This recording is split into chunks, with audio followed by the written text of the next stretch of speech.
بسم اللہ الرحمن الرحیم۔ دوستو، آج کے اس ولاگ میں آپ کو بتانے جا رہا ہوں کہ دنیا کے مختلف لوگوں کی رنگت سیاہ، سفید، گندمی اور کالی کیوں ہیں، اور پھر حضرت عزرائیل علیہ السلام کو موت کا فرشتہ کیوں کہا جاتا ہے، اور ان کو یہ روح قبض کرنے والی ڈیوٹی کب اور کیسے ملی۔ تو آئیے شروع کرتے ہیں آج کا ولاگ۔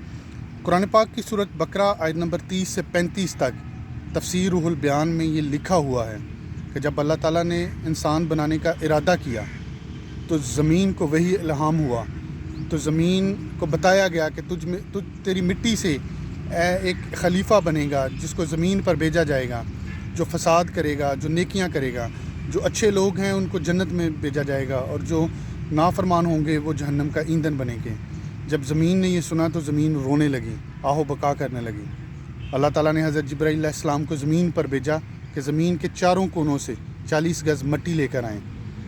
جب حضرت جبرائیل علیہ السلام زمین پر مٹی لینے کے لیے گئے تو زمین رونے لگی، زمین نے آہ و بکا کی، تو آپ واپس چلے گئے۔ پھر زمین پر اللہ نے حضرت میکائیل علیہ السلام کو بھیجا تو ان کے ساتھ بھی یہی ہوا۔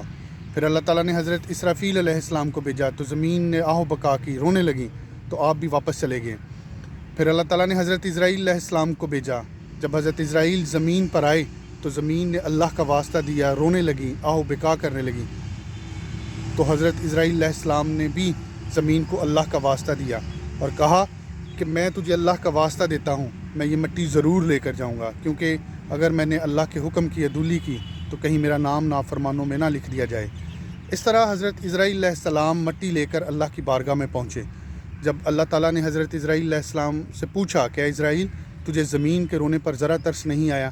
تو حضرت عزرائیل علیہ السلام نے کہا کہ اے میرے مالک، تیرا حکم تھا، تیرے حکم کے آگے مجھ پر کسی کا رونا اثر نہیں کرتا۔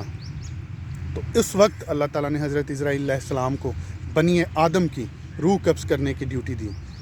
اور دوسرا دوستو، یہ دنیا کے جو انسان ہیں یہ سخت مزاج، نرم مزاج اور کالی، گوری اور گندمی رنگت اسی وجہ سے ہے کہ زمین کے چاروں کونوں سے 40 گز مٹی، جس میں پہاڑ، مٹی سب آ گئے، تو جب وہ اس کا خمیرہ بنایا گیا تو جہاں کی مٹی تھی ویسا ہی رنگت انسان کو ملی۔ اور دوسرا، علماء کرام لکھتے ہیں کہ جہاں کی مٹی ہوگی انسان وہیں پہ دفن ہوگا۔ اور دوستو، صدقے جائیں حضرت ابوبکر صدیق، عمر فاروق پر کہ وہ اس وقت روضہ رسول میں مدفن ہیں۔ اللہ پاک سے دعا ہے کہ اللہ پاک ہمیں مدینہ میں موت دے اور حضور کے قدمین شریفین میں دفن ہونے کا موقع دیں۔ اللہ پاک ہم سب کا حامی و ناصر ہوں۔ السلام علیکم ورحمۃ اللہ وبرکاتہ۔